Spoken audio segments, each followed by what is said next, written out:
Hey everyone, Namaste. My name is Saharul, aka the Toy God, and I'm back with another video. And the Pokemon anime has taken a 2 week break, meaning we won't get any episodes for the upcoming 2 weeks, meaning no content from anime Poketubers like me, meaning we have to make videos like these. However, this information is relevant, so hang in there. Like this video, subscribe if you're new, comment your opinions, and without further ado, roll the intro.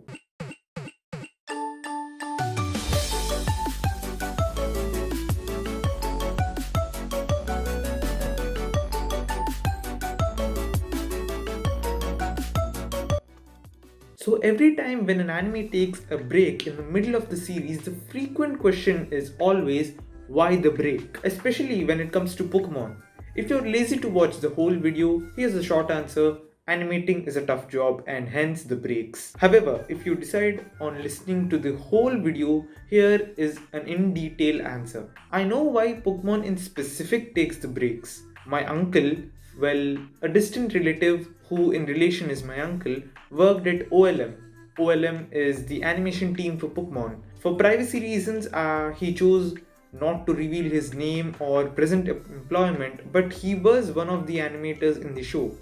He lived in Japan and joined during the end of Diamond and Pearl anime and then quit after X, Y, and Z ended. So it was a long time of animation for him and a lot of experience. So whatever information I give is kinda outdated but still applicable. What we don't know is, as we are hyping about the special preview we got, the animators have already completed that set of episodes and are animating new episodes. This is what my uncle said.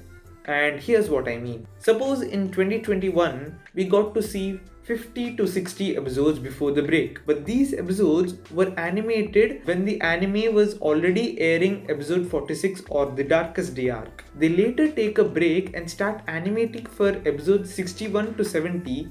In the meanwhile, we get to watch 50 to 60, and then they take a break and start animating for episode 71 to 80 while we get to see 61 to 70. So I hope you're getting the cycle here. Whatever episode we see has already been animated 2 breaks prior, and what we are going to see is animated the break prior to it.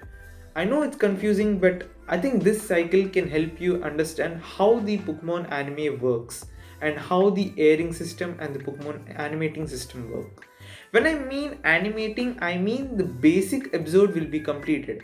Some changes and edits will be made, of course, by senior animators, etc. But the main idea and the basic concept of the episode will still be on board and will already be animated. They can add new animations, they can add new directions, but the episode will remain the same. Now, the actual reason why we get a break is because animation is truly hard. But to get people watch the anime, you need a story. And writing the story is as hard as animating too. In fact, the anime writers don't know what's going to happen at Game Freak. Game Freak can make new games and announce them, but the anime writers will not know until a day or two before the announcements are made. Which means when Game Freak announced Diamond and Pearl remakes, these people had no idea that they were going to be announced. So whatever story they had in mind will be continued for a couple of episodes, and then they start working on developing an arc related to the new games, especially if it's a remake. If it's another generation, then the anime writers can also feel free and relax until the next generation games are released and the next generation anime is mandatory to be aired. Until then, they can relax, but in the case of remakes or new games, it is mandatory for them to implement them and promote them in the present anime itself.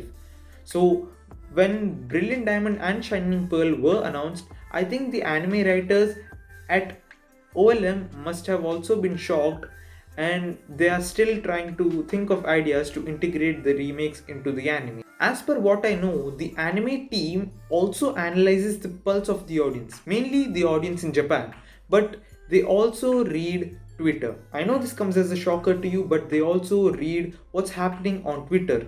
They see what the fans want and they try to deliver as much as they can. Quite often they fail to reach the audience expectations and often don't deliver what the audience want. but they do see what's happening on Twitter, commanding with the fact that Twitter these days is completely raging on anything that happens in the anime, and like the anime has gained more popularity on Twitter. I think the anime writers are focusing more on Twitter these days. My uncle did say that during his days the writers team also looked at what's happening on Twitter and used to take some information, used to take some of the expectations and try to make a story out of this. But given the scenario and how fans are reacting to it, I don't know what the Pokemon writers are thinking. The Anipo community was pretty mad for the latest episodes until the last episode where Kamon evolved. Before that, every episode was a rager to many fans and people hated Go more than ever before. So considering that these all are happening and the Anipoke team is looking into it, we can see some things that can reach our expectations but mostly keep our expectations low because of our second main character Go. So what I mean to conclude is the break gives the animators some time to relax while the storyboard writers get time to think about their upcoming arcs. These were all things what my uncle told from his experience at OLM, but now I believe story isn't a major concern in Journeys as it is more episodic than a linear, and the audience doesn't like it. Hence, I see the anime changing back into their linear style of animation, linear style of narration, and linear story. But that's what I think. I think they're going to change the way they narrate their story. But that's my opinion. Let me know what you guys think. Comment your opinions below. Also, do like and subscribe. Until next time, Pokemon Masters. Namaste.